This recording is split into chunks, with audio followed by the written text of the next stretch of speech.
আল্লাহ তাআলা বলেন, ইন্না আউওয়ালা বাইতিন উদিয়া লিন-নাস লাল্লাযী বিবাক্কাতা মুবারাকান ওয়া হুদাল লিল-আলামিন। আল্লাহ রাব্বুল আলামিন বলেন, ইন্না আউওয়ালা বাইতিন উদিয়া লিন-নাস, নিশ্চয় আমি আল্লাহ তাআলা সর্বপ্রথম মক্কা শহরের ভিতরে আমি আল্লাহ রাব্বুল আলামিন বাইতুল্লাহ নামক একটা ঘর আমি আল্লাহ তাআলা ফেরেশতাদের মাধ্যমে নির্মাণ করেছে। বলে কেন আল্লাহ তাআলা নির্মাণ করলেন? লাল্লাযী বিবাক্কাতা মুবারাকান ওয়া হুদাল লিল আলামিন। বলে এই মক্কার ঘরের বলে বাইতুল্লাহর চতুর্পাশে আমি আল্লাহ তাআলা লাল্লাযী বিবাক্কাতা মুবারাকাও আল্লাহ তাআলা বিভিন্ন মুবারক বিভিন্ন আল্লাহ রাব্বুল আলামিন নিদর্শন রেখে দিয়েছেন, বরকত রেখে দিয়েছেন। এইগুলো আল্লাহ তাআলা এই মক্কার এই আল্লাহ তাআলার ঘরের চতুর্দিক দিয়ে আল্লাহ রাব্বুল আলামিন এইগুলো নিদর্শন রেখে দিয়েছেন। কাদের জন্য? বান্দাদের জন্য। আর আল্লাহ তাআলা বলেন যে আমি আল্লাহ তাআলা এই মানুষ জাতির হিদায়াতের জন্য আমি আল্লাহ তাআলা এই ঘর নির্মাণ করেছি। সুবহানাল্লাহ। বলে এই কাবা ঘরের চতুর্পাশে আল্লাহ রাব্বুল আলামিন কত সুন্দর সুন্দর নিদর্শন আল্লাহ তাআলা সাজায় রাখছেন।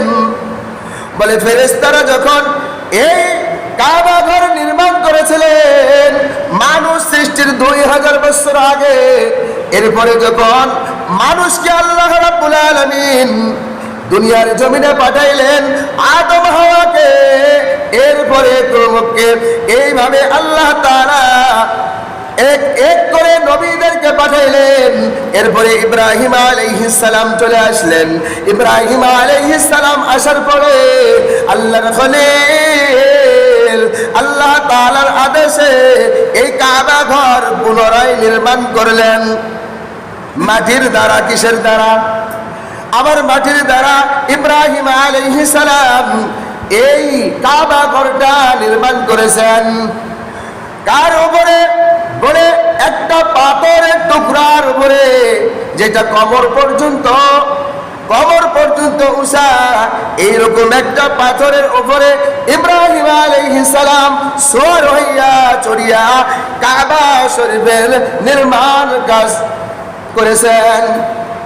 বলে এই যেই পাথরটার উপরে ইব্রাহিম আলাইহিস সালাম সওয়ার হইয়া এই কাবা ঘরটা নির্মাণ করলেন, এই পাথরটা এখনো এই কাবা ঘরের কাছেই আল্লাহ তাআলা রেখে দিয়েছেন। বলে এই পাথরের ভিতরে এখনো দেখা যায় 1 ইঞ্চি ডিপ পায়ের দাগ আর ছাপ উঠিয়া আছে। যারা হজ করতে যায় তারা এটা দেখতে পায়।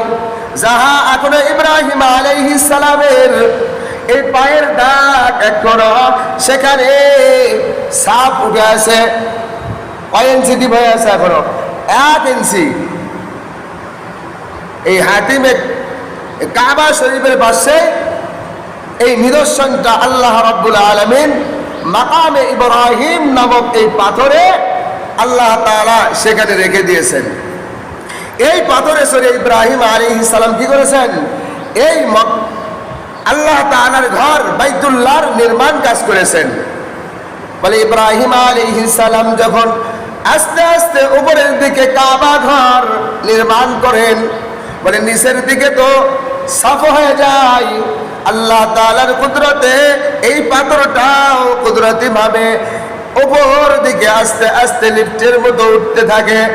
এই রকম ভাবে আল্লাহ তাআলা ইব্রাহিম আলাইহিস সালামের দ্বারা এই কাবা ঘরটা নির্মাণ করেছেন। এরপর ইব্রাহিম আলাইহিস সালামকে বলেছেন, হে ইব্রাহিম আমার বান্দা বান্দীদেরকে তুমি ডাক দাও। ইব্রাহিম আলাইহিস সালাম ডাক দিয়েছেন, বলে ইব্রাহিম আলাইহিস সালামের ডাক যাদের কর্ণের ভেতরে গেছেন, আল্লাহ তাআলা প্রত্যেকটি মানুষের কর্ণের ভেতরে পৌঁছে দিয়েছেন। রূহের জগতে যারা দুনিয়ার ভিতরে ছিল সমস্ত মানুষের কর্ণের ভিতরে আওয়াজটা ঢুকাইয়া দিয়েছেন। বলে যাদের কর্ণের ভিতরে আওয়াজটা গেছে এই মানুষগুলো হজ করতে যাবে, আল্লাহ তাআলা তাদেরকে তৌফিক দেবেন। আল্লাহ তাআলা এই মানুষদেরকে মক্কা মদিনা সফর করাইবেন। সুবহানাল্লাহ। আল্লাহ রাব্বুল আলামিন এই বাইতুল্লাহর পাশে আল্লাহ তাআলা এই মাকামে ইব্রাহিম রেখে দিয়েছেন নিদর্শন হিসেবে। এরপরে আল্লাহ রাব্বুল আলামিন এখানে জমজম নামক একটি কূপ আল্লাহ তাআলা রেখে দিয়েছেন। জমজম মানে থাম থাম, আমরা কি বলি থাম থাম। তো আল্লাহ তাআলা এই আরবি শব্দটা ব্যবহার করেছেন জমজম। এই জমজম কূপটা এখানে আল্লাহ তাআলা নির্মাণ করে রেখে দিয়েছেন। এর পেছনে ঘটনা, লম্বা ঘটনা আছে। এই জমজম কূপটা কোথায় থেকে আসলো, কিভাবে হলো?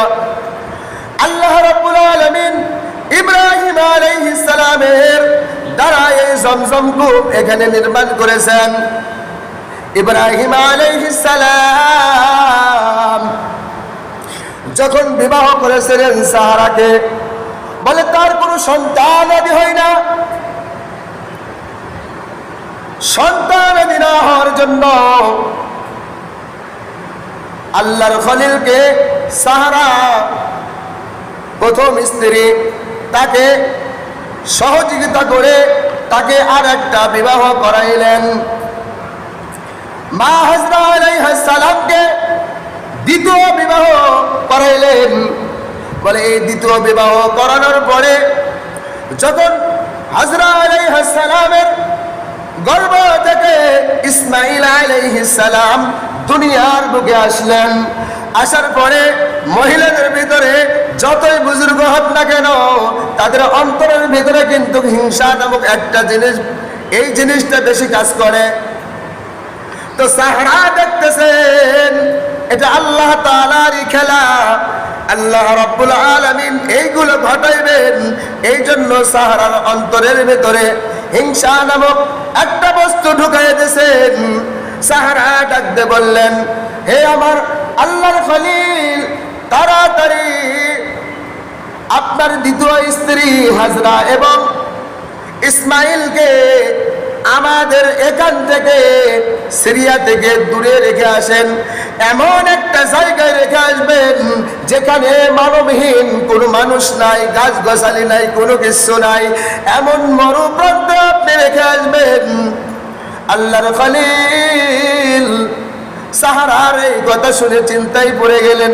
হাই হাই, যে স্ত্রী আমাকে এত আদর কইরা সোহাগ কইরা আমাকে বিবাহ করাইলো, এই স্ত্রী আবার তাকে মরুর প্রান্তে রেখে আসতে বলতেছেন।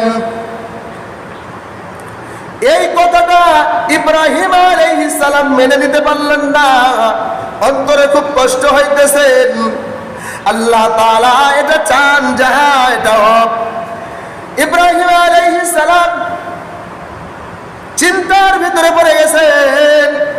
আল্লাহ রাব্বুল আলামিন কুরআনুল কারীমের আয়াত নাযিল করে ইব্রাহিম আলাইহিস সালামকে জানায় দিলেন, যাহা আপনি যান দ্রুত হাজরা আলাইহিস সালাম ও ইসমাঈলকে মরুর প্রান্তে রেখে আসেন।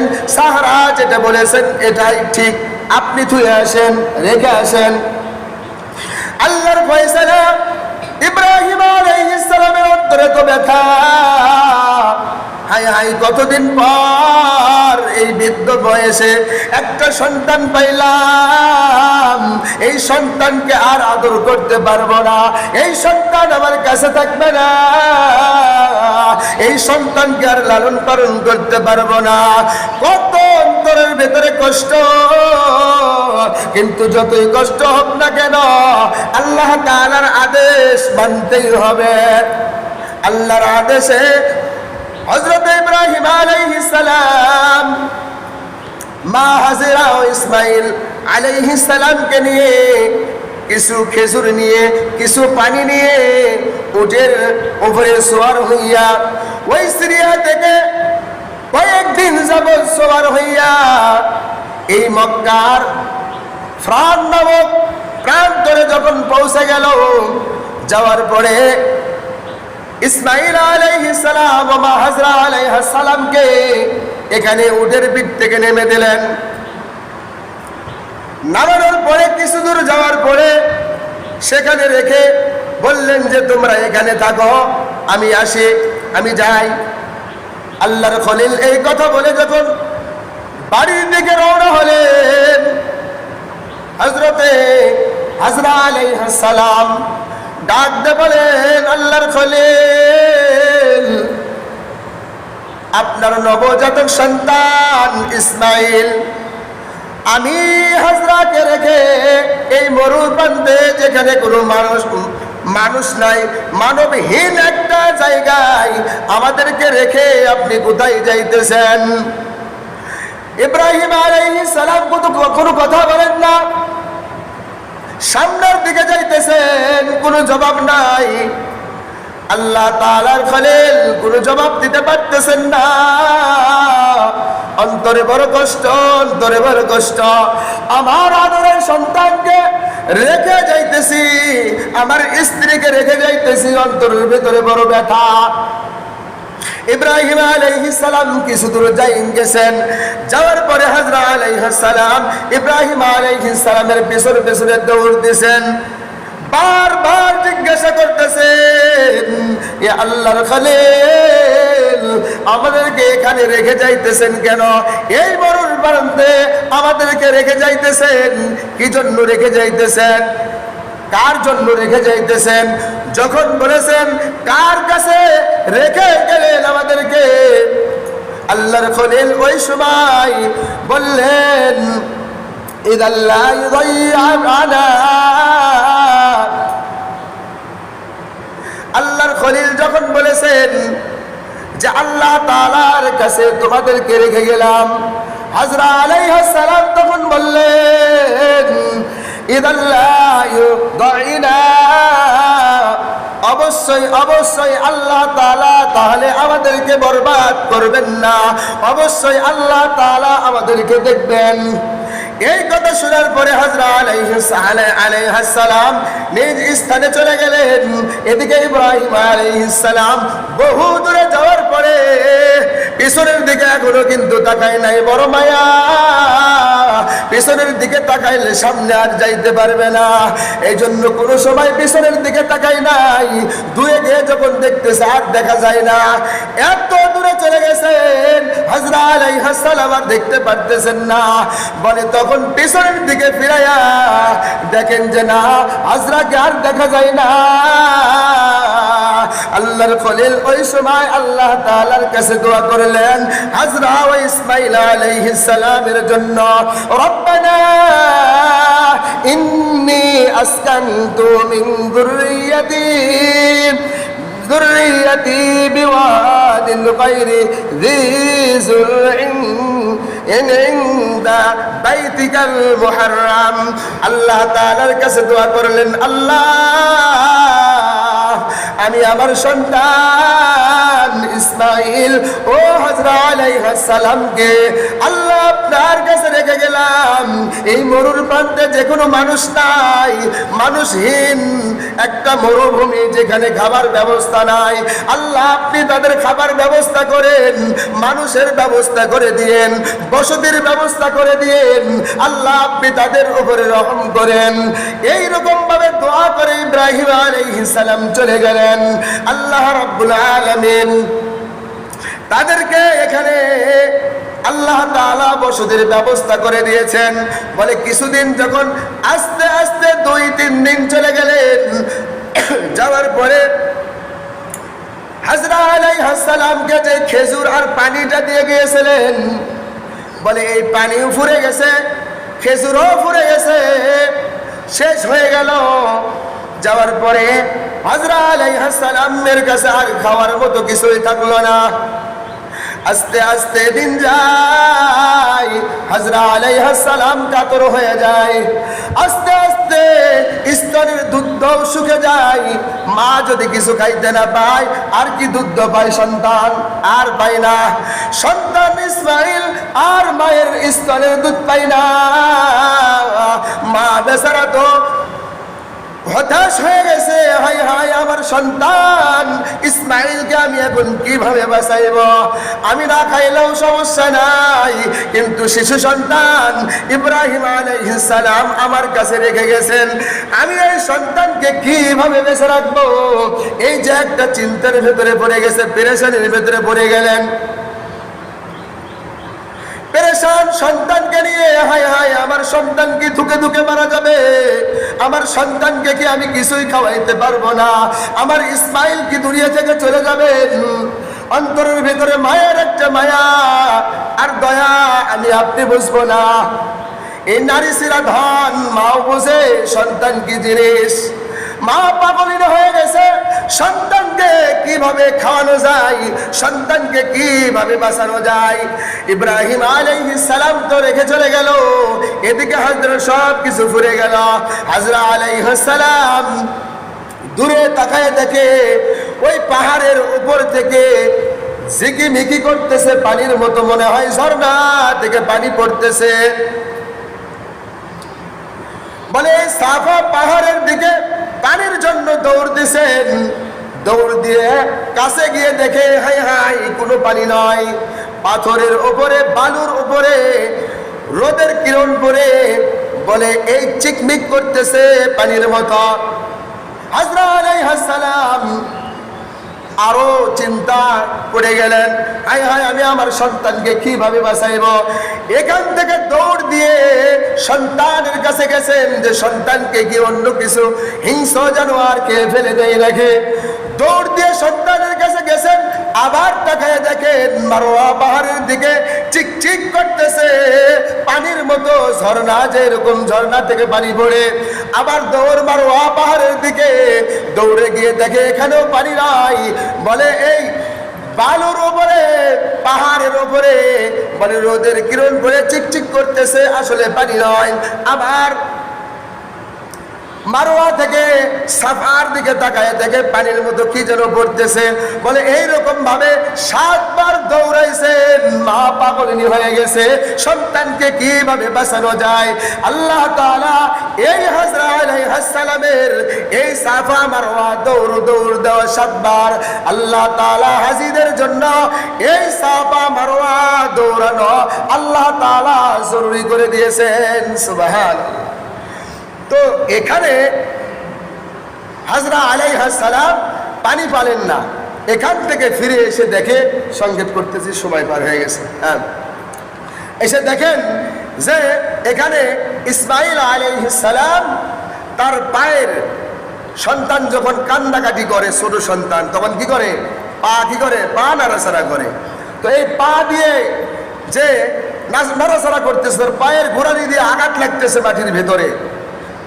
অন্য জায়গায় লিখছেন যে না, জিবরাইল আলাইহিস সালাম এসে তার পায়ের গোড়া দিয়ে এখানে এমন পায়ের গোড়া দিয়ে আঘাত করেছেন, করার কারণে এখানে একটা কূপ তৈরি হয়ে গেছে। সুবহানাল্লাহ। মানে এমন কূপ, এখানে এমন ভাবে পানি উঠতেছে, আর কোনো থামাথামি নাই, পানি দিয়ে সয়লাব পুরো জমিন। সুবহানাল্লাহ। মানে এখান থেকে কিছু পানি নিয়ে প্রথমে ইসমাইল আলাইহিস সালামকে পান করাইছেন। সুবহানাল্লাহ। মানে এটা এমন একটা পানি, আল্লাহ তাআলার বরকতি পানি। এর ভেতরে এই পানি খাইলে মানুষের ক্ষুধাও নিবারণ হয়, পিপাসাও নিবারণ হয়ে যায়। সুবহানাল্লাহ। 2টা উপকার আল্লাহ তাআলা এই পানির ভেতরে রেখে দিয়েছেন। তো এখানে আল্লাহ তাআলা এই পানির ব্যবস্থা করে দিয়েছেন, এই জমজম কূপ। বলে হাজরা আলাইহিস সালাম চতুর্দিকে বেষ্টনী দিল, মাটি দিয়ে দেওয়ার পরে বলতেছেন, হে জমজম থাম থাম। জমজম বলেছেন, তখন পানি থেমে গেছে, আর ওঠে নাই। কিন্তু এখনো যেখান থেকে পানি উঠতেছে, পানি কি শেষ হয়ে যায়? শেষ, মেশিন দিয়ে পানি তুলতেছে, এরপরে পানি শেষ হয়ে যায় না। মানে কিয়ামত পর্যন্ত এই পানি শেষ হবে না, এই পানির গোড়া কোথায়? হাউজে কাউসারে, সুবহানাল্লাহ। জান্নাতের ভিতরে যে হাউজে কাউসার আছে, মানে এখানে এই জমজম কূপের গোড়া গিয়ে ঠেকেছে, সুবহানাল্লাহ। এজন্য আল্লাহ তাআলা এখানে কিছু নিদর্শন রেখে দিয়েছেন। এই হজের সঙ্গে আল্লাহ তাআলা কুরবানির সম্পর্ক রেখে দিয়েছেন। এই কুরবানির সম্পর্কে ইনশাআল্লাহ আগামী সপ্তাহ থেকে বয়ান করা হবে। ইনশাআল্লাহ আমরা সবাই আগে আগে আসার চেষ্টা করব। বাকি আলোচনা যেটা আছে সামনের সপ্তাহে করে শেষ করে দেবো ইনশাআল্লাহ। আল্লাহ রাব্বুল আলামিন আমাদের সবাইকে আল্লাহ তাআলার হুকুম